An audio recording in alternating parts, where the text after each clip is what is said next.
In 1965 and 1966, Dr. Seuss and Charles Schulz gave the world classic Christmas specials. In 2019, we try a blended whiskey from the Lone Star State. The films are How the Grinch Stole Christmas and A Charlie Brown Christmas. The whiskey is Texas whiskey. And we'll review all three. This is the Film and Whiskey Podcast.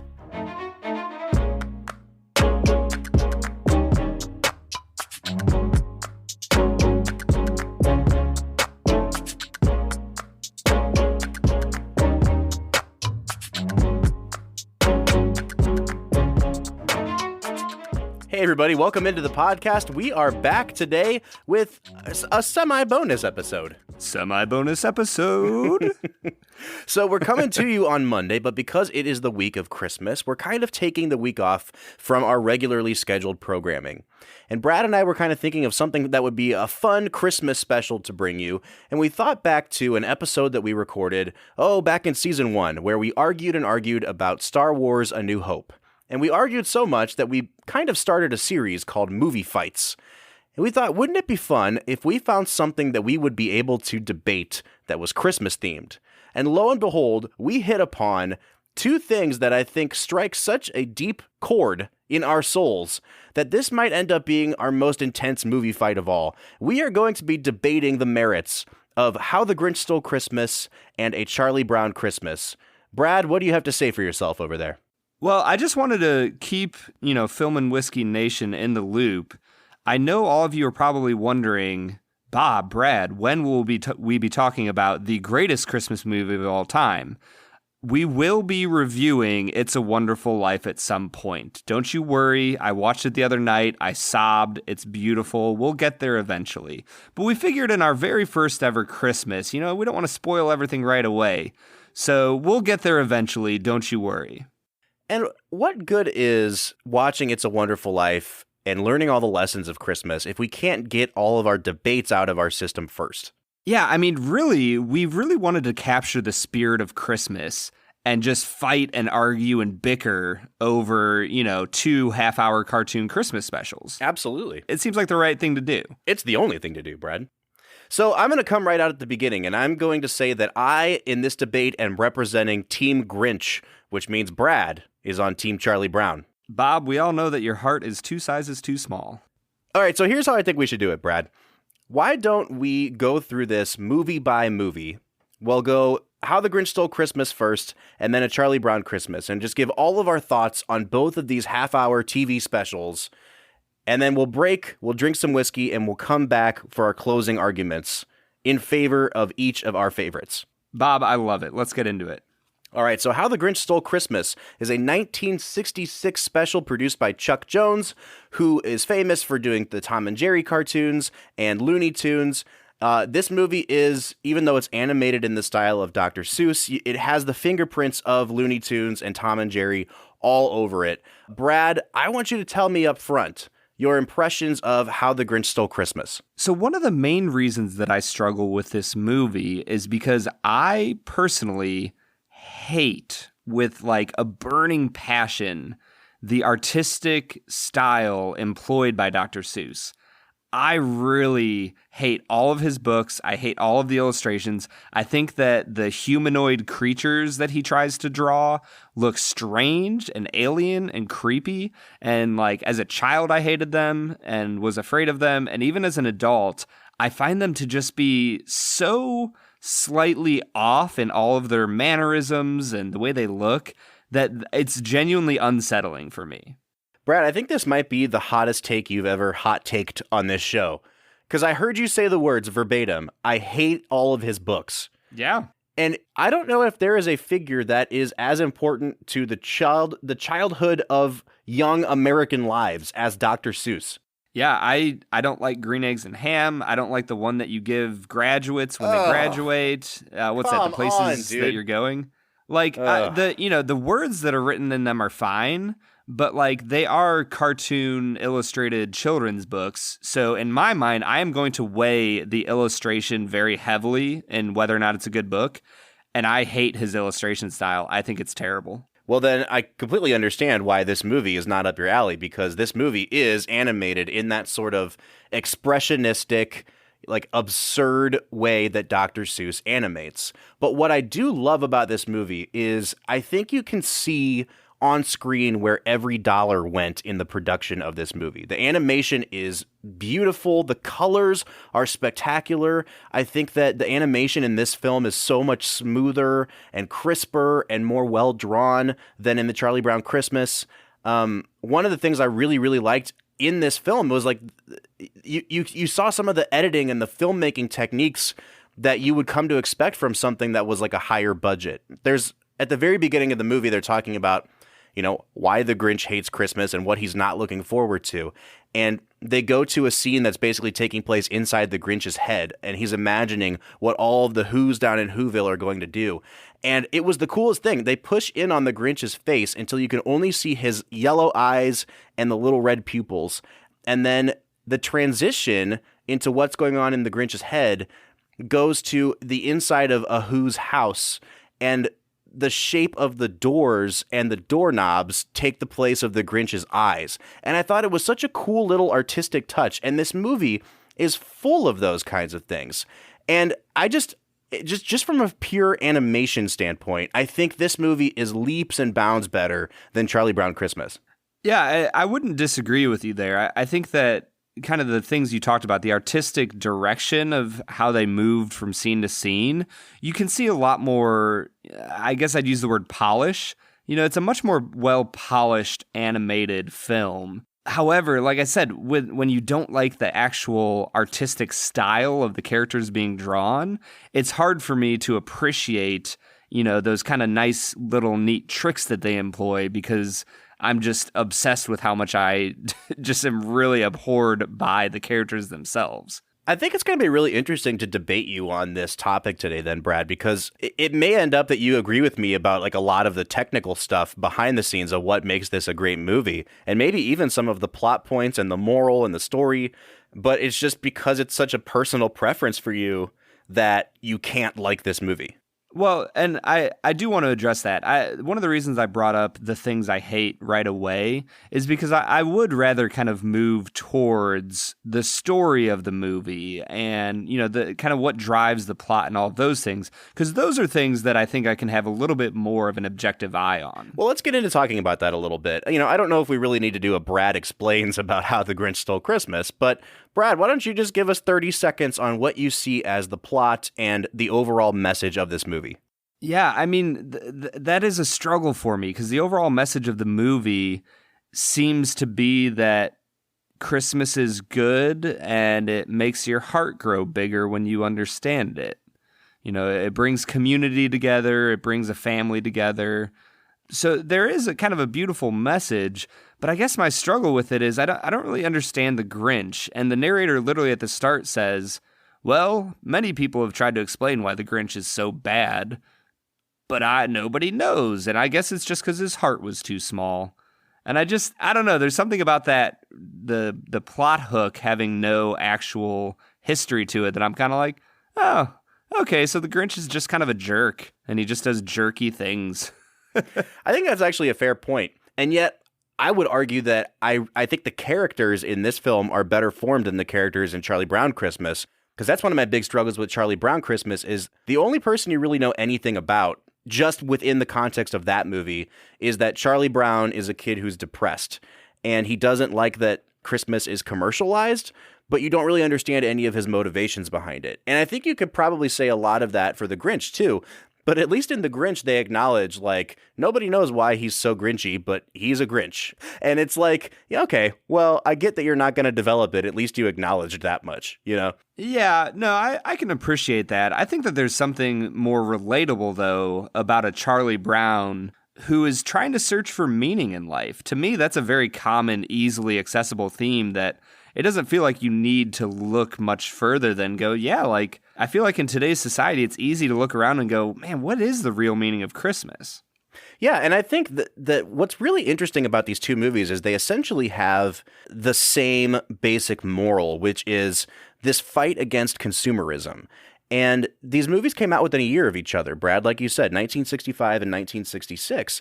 And Charlie Brown, throughout the whole movie, in his film, is talking about everybody is commercialized, and even my dog is displaying all these lights on his doghouse.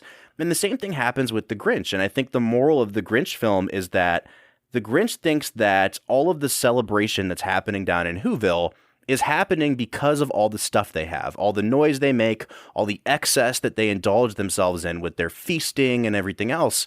And what he finds at the end of the film is that you can take away all of the excess, you can take away all of the material goods, all of the stuff, and they still come out and celebrate Christmas because all of that stuff was just extra. It was stuff that maybe enhanced the feeling of the day for them, but they were still grateful for Christmas even without all of their stuff. And the Grinch comes to realize, like, I was thinking that these people were materialistic and cruel, and in reality, they actually have a deeper understanding of Christmas than I do. And I don't think it's as strong in Charlie Brown Christmas, and that's why I like the Grinch better. But I think you do get some of that in Charlie Brown Christmas, where the other kids kind of realize with Charlie Brown's little tree, like, yeah, there is something to be found here. There is something of value in this little thing that we overlooked, and maybe we were being too, materialistic. Yeah, I mean, I think those are great summaries of both of the messages of the movies. How about we get into Charlie Brown a little bit and talk some more about that movie? Yeah, I mean, I have a feeling that I might actually be crueler to Charlie Brown than you were to the Grinch. So, Brad, please brighten our spirits a little bit with some positivity about Charlie Brown Christmas. What do you love about this movie?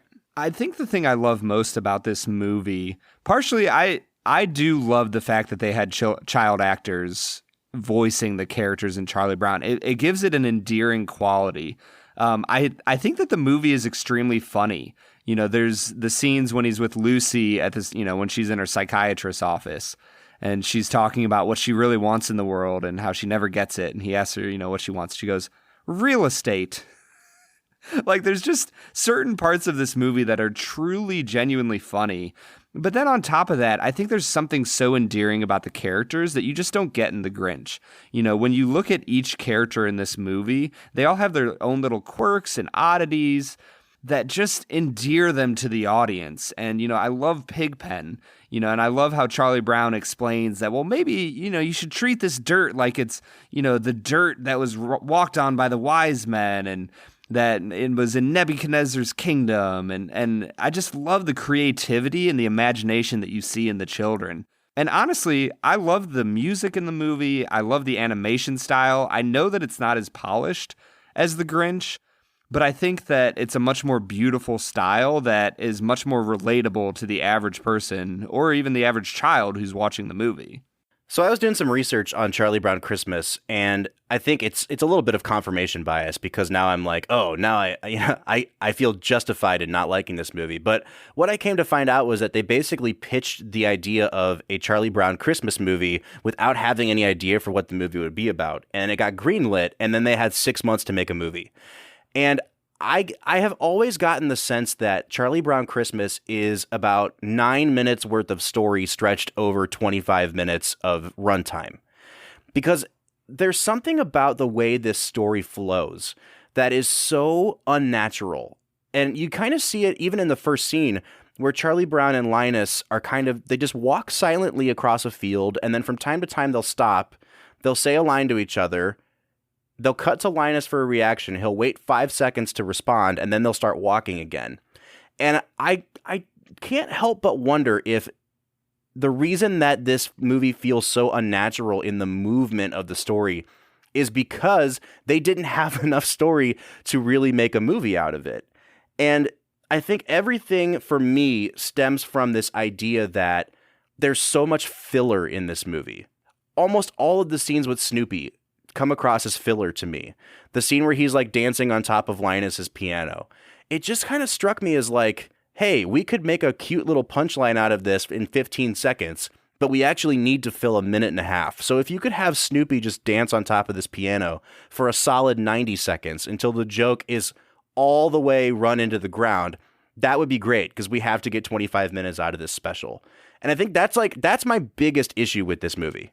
Honestly, for me, I think that's one of the things I love about the movie is that it's not simply narrative driven. You get to just spend time with these characters. And I would never imagine that in a 25-minute special, I would not only get to see a cohesive story being told to me, but I would also get to just have little moments with these characters to see who they are as a normal person. I actually think it's a really brilliant way of helping you fall in love with the characters without letting story just overwhelm every single aspect of the movie.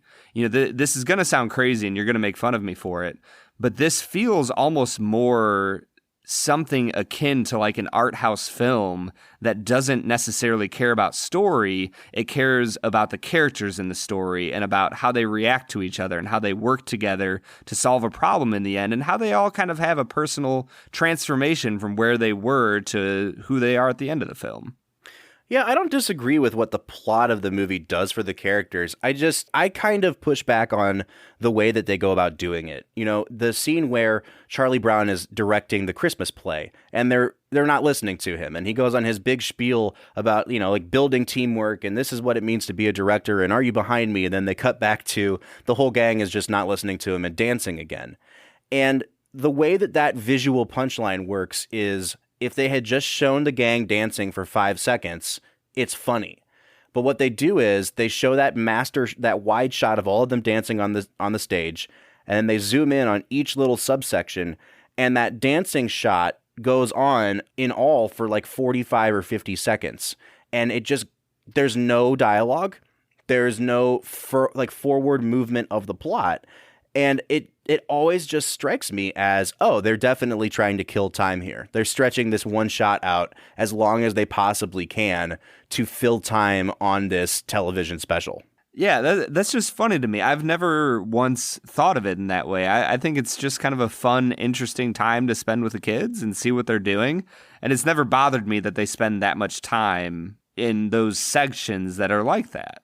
I do want to ask your opinion on something, even as a guy that likes this movie. You know, you were talking about how the Grinch, you couldn't really get on board with him because he doesn't have much of a backstory and he just shows up and is kind of a jerk to everybody.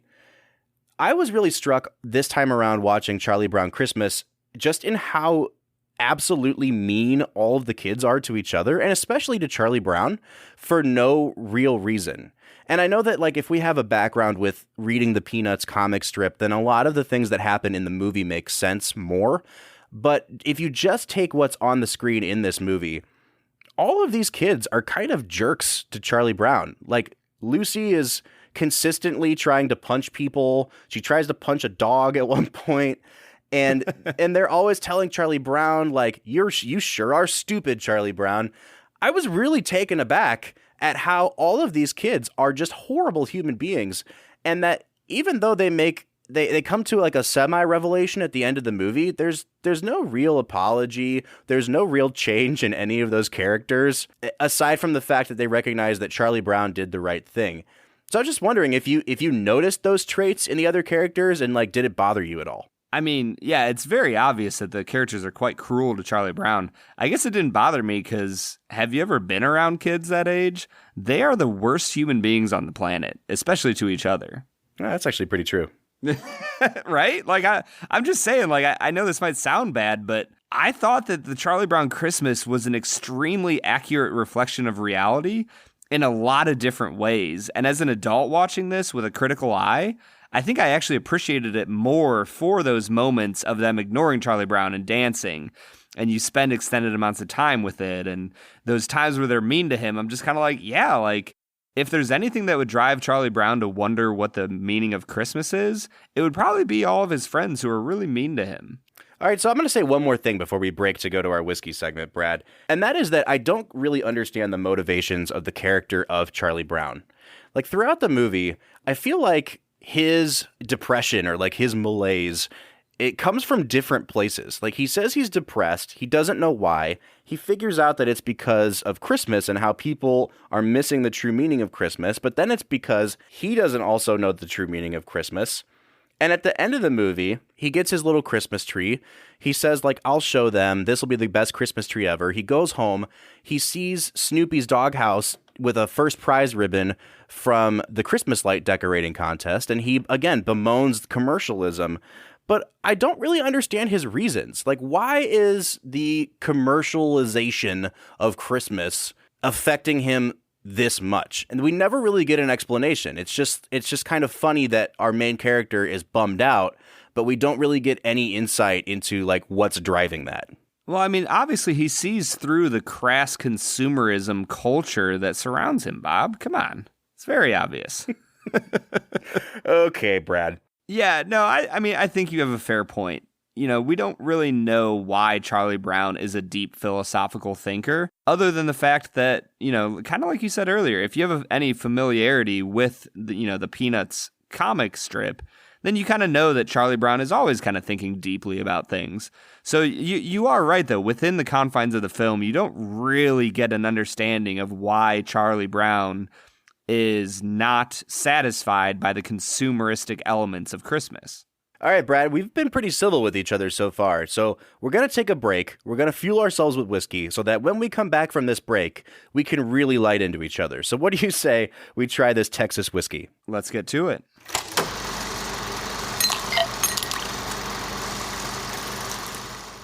All right, so today we are checking out Texas whiskey. Now, this is a blended whiskey, which comes from, some of it is made with bourbon, some of it is made with whiskey matured in ex-bourbon barrels, so it can't be called bourbon because bourbon has to have new barrels.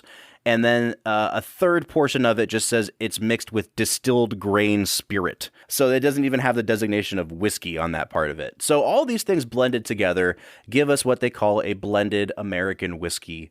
Brad, can you tell me a little bit about how you got this bottle of Texas whiskey? Yeah, I have a really good friend who's in the Army. We went down to Wright-Patterson Air Force Base, and I was able to purchase this duty-free. Free of duty.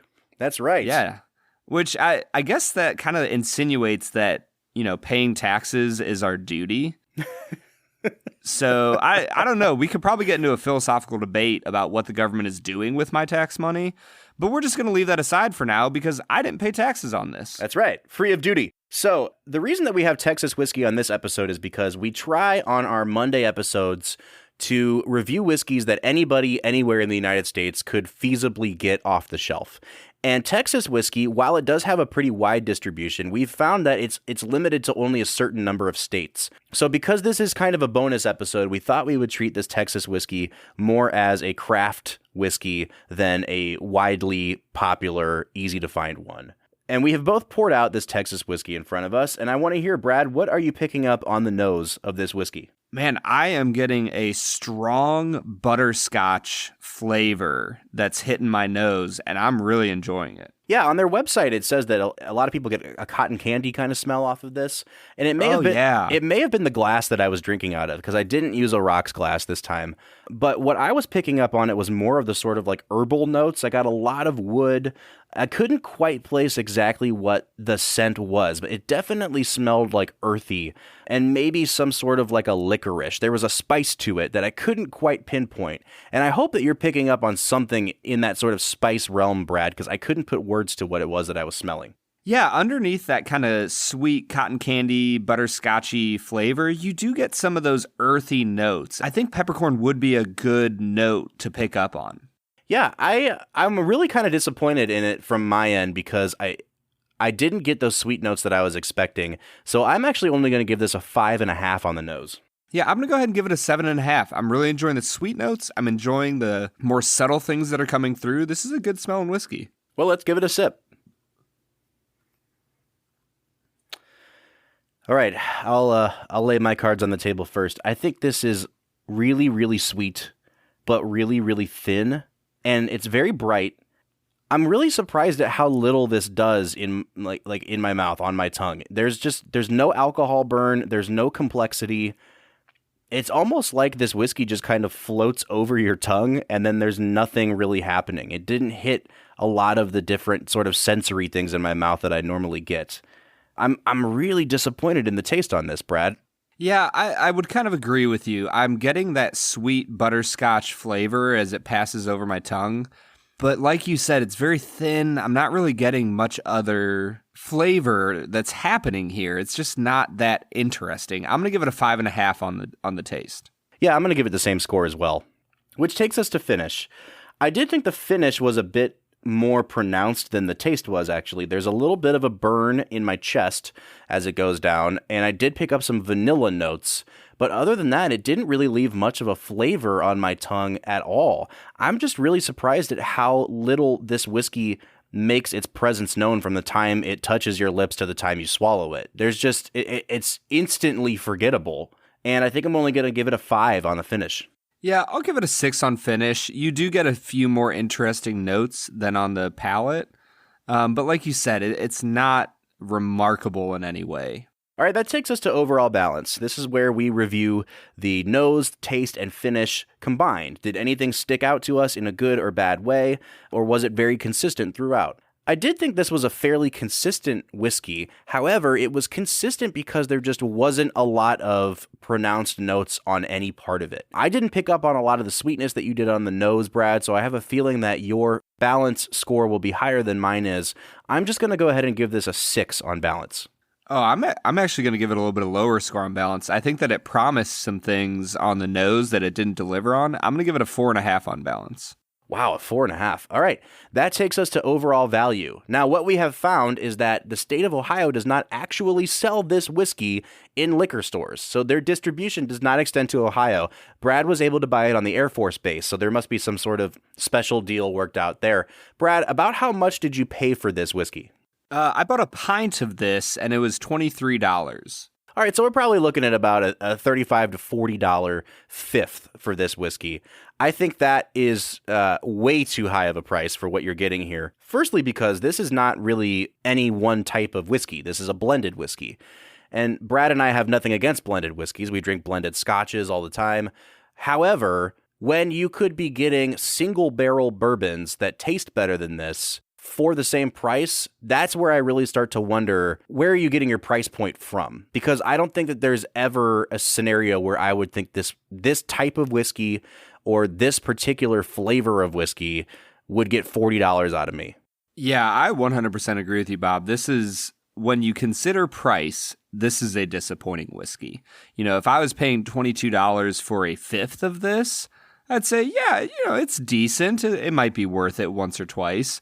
But at $35, $38, $40, you can get such better whiskey for $25 to $30, let alone the stuff you can get in the $30 to $40 range. I'm going to give it a 1.5 on value.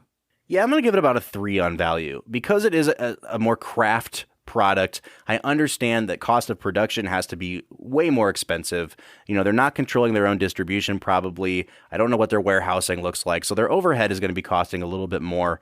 I understand it for what the size of their operation is. I just think it's a bad value. I'm going to give it a 3 on the value score.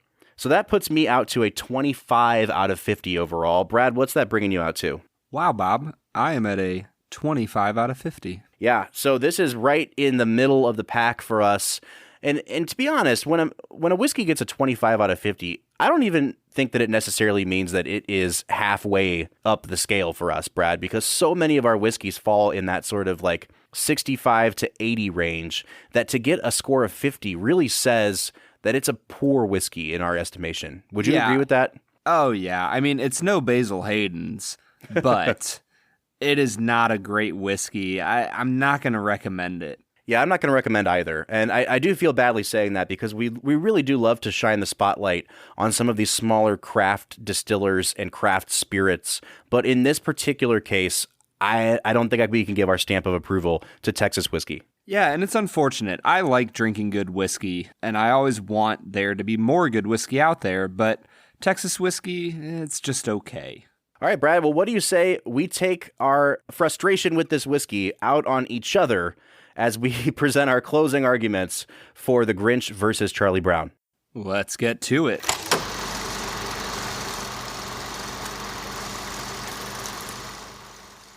All right, so Brad, I think we've laid our cards on the table pretty well here. People can make up their own minds for which of these two movies they like better. I think we should just close this episode out by giving about 45 seconds to a minute to ourselves to make our case for which one is better and then give our final score. Which movie do you think we should start with, Brad?